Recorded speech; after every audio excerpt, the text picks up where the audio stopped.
मेरा भतीजा सिर्फ 15 साल का था, लेकिन उसके ऊपर शादी का ऐसा भूत सवार था कि वह किसी की सुनने को भी तैयार नहीं था। मैंने उसकी शादी करवा दी, लेकिन उसके बाद जो उन दोनों के कमरे में होता था, उसे सुनकर तो आप लोगों के होश उड़ जाएंगे। हमारी बहू जब भी कमरे से बाहर आती तो उसकी हालत बहुत ख़राब होती थी। दरअसल मैं अपने माँ बाप की इकलौती संतान थी। मेरी पढ़ाई लिखाई और परवरिश बहुत अच्छे से हुई थी। जब मैं कॉलेज ख़त्म कर चुकी थी तो मेरे पापा एक बार किसी लड़के को अपने साथ लेकर आए। वह मुझसे उम्र में काफ़ी बड़ा था। मैंने उसे पहली बार देखा था, वह काफ़ी गरीब लग रहा था। फिर पापा ने उसे खाना वगैरह खिलाया, अच्छे कपड़े पहनाए और हम लोगों से कहा कि आज से यह हमारे साथ ही रहेगा, ये मेरी बेटी जैसा ही होगा। मुझे और मेरी माँ को यह सुनकर बहुत अजीब लगा।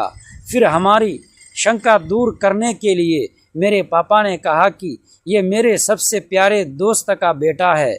मेरे दोस्त और उसकी बीवी का एक्सीडेंट में निधन हो गया है, इसीलिए ये बेचारा अनाथ हो गया है। ज़मीन जायदाद न होने की वजह से ये दर दर भटक रहा है और एक हाथ से विकलांग होने की वजह से कोई काम भी नहीं कर पाता है।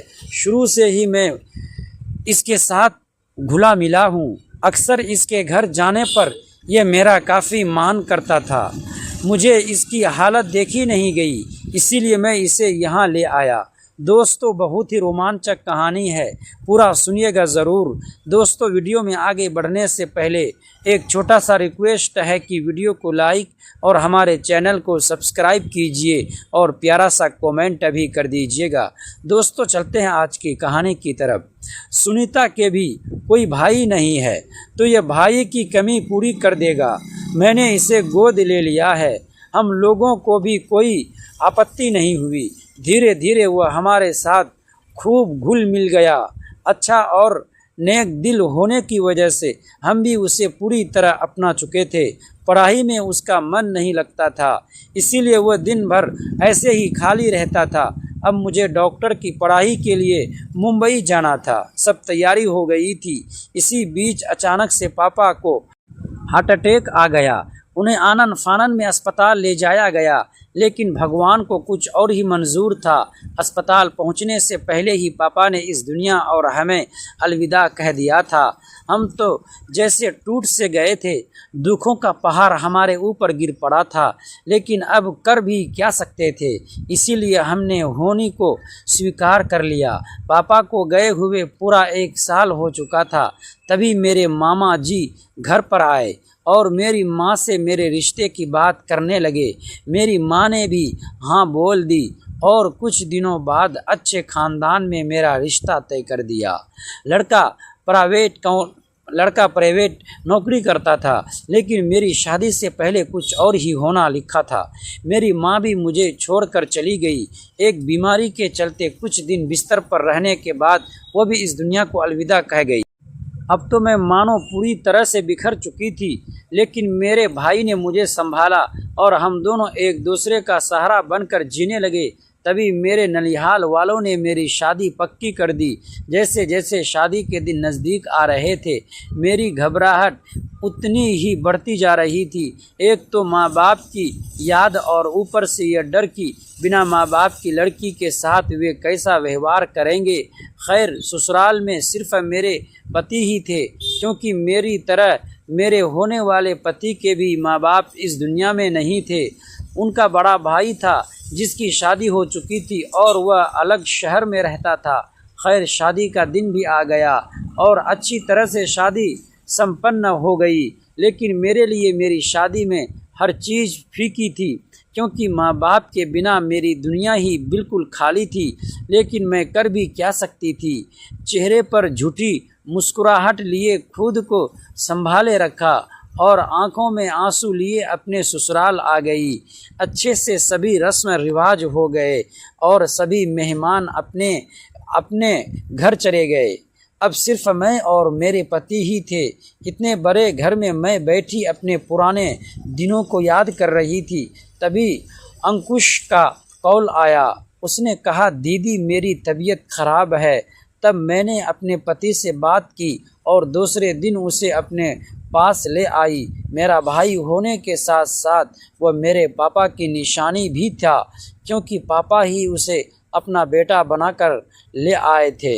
ऐसे ही दिन निकलते गए और अंकुश को आए हुए कई महीने बीत चुके थे। वह और मेरे पति अच्छे दोस्त बन चुके थे।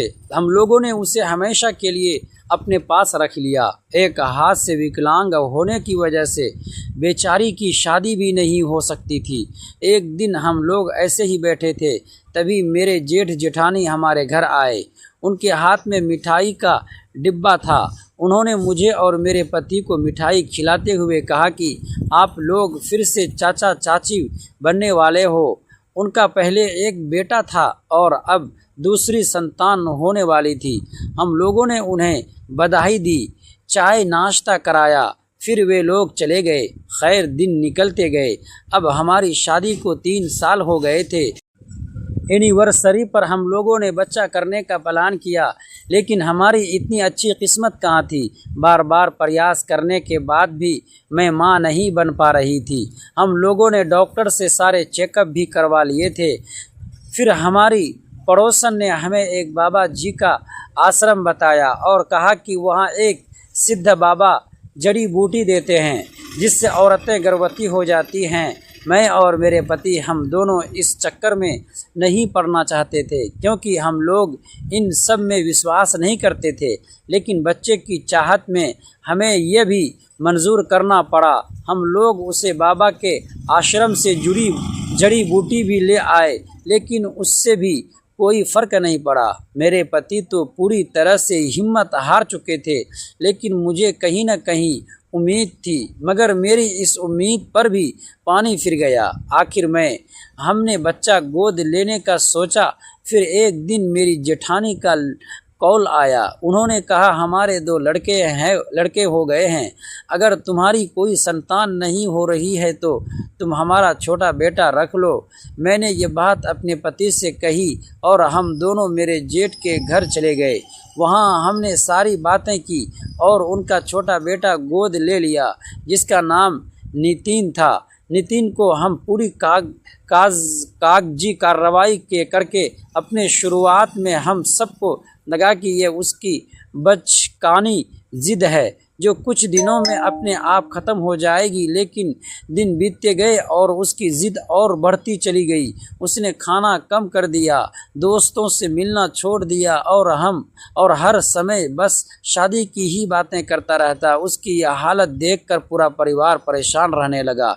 एक दिन मेरे बड़े भाई ने मुझसे गुस्से में उसने कहा, जब तक 18 साल का नहीं हो जाता शादी का नाम भी मत लेना। लेकिन उसने बिना डरे जवाब दिया, मैं इंतज़ार नहीं कर सकता।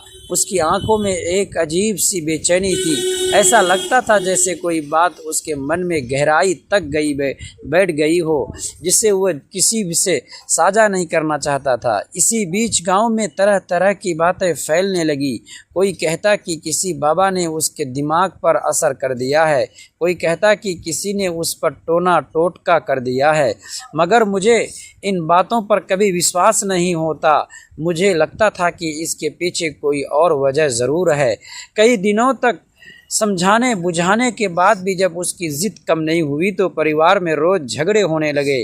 घर का माहौल इतना तनावपूर्ण होने लगा कि किसी का किसी काम में मन नहीं लगता था। इसी दौरान दूर के एक रिश्तेदार अपनी बेटी का रिश्ता लेकर आए। उन्होंने कहा कि अगर दोनों परिवार राज़ी हो तो भविष्य में सही उम्र होने पर रिश्ता तय कर दिया जाता है। लेकिन बातों बातों में कुछ लोगों ने जल्दबाजी दिखाई और बिना भविष्य के परिणामों को समझने से शादी जैसा बड़ा फैसला कर लिया। उस समय हमें लगा कि शायद इससे लड़के की जिद खत्म हो जाएगी और घर में शांति लौट आएगी। शादी तो हो गई, लेकिन असली कहानी उसके बाद शुरू हुई। नई बहू जब पहली बार घर आई तो पूरे परिवार ने उसका स्वागत किया। हम बेहद शांत, शर्मीली और समझदार लड़की थी। उसकी आंखों में अपने नए घर को लेकर कई सपने थे, लेकिन कुछ ही दिनों में हमने उसके चेहरे की मुस्कान गायब होते देखी। हर सुबह वह कमरे से बाहर निकलती तो बेहद थकी हुई और उदास दिखाई देती। उसकी आंखों के नीचे काले घेरे बने होने। पहले हमने सोचा कि नए माहौल की वजह से ऐसा हो रहा होगा, लेकिन धीरे धीरे उसकी चुप्पी और बढ़ती गई। घर की औरतों ने कई बार उससे पूछा, बेटी सब ठीक है ना? वह हर बार मुस्कुराकर बस इतना कहती, सब ठीक है, लेकिन उसकी मुस्कान बनावटी लगती थी। एक रात मेरी नींद अचानक खुल गई। आंगन में हल्की हल्की आहट सुनाई दे रही थी। मैंने बाहर निकलकर देखा तो बहू अकेली बैठी आसमान की ओर देख रही थी। उसकी आंखों से आंसू बह रहे थे। मैंने धीरे से पूछा, बेटी क्या बात है? वह कुछ पल तक चुप रही, फिर बोली, चाची, मैं किसी से शिकायत नहीं करना चाहती, लेकिन मुझे समझ नहीं आ रहा है कि मैं क्या करूं। उसकी आवाज़ कांप रही थी। मैंने उसे भरोसा दिलाया कि सच बताने से ही समस्या का समाधान निकलेगा। तब उसने बताया कि उसका पति अभी मानसिक रूप से बहुत छोटा है। ये शादी का मतलब ही ठीक से नहीं समझता।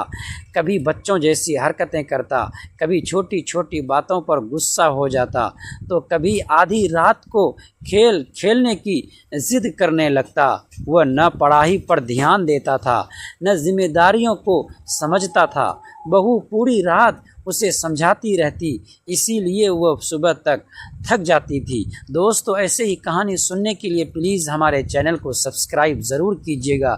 वीडियो को लाइक और प्यारा सा कमेंट करके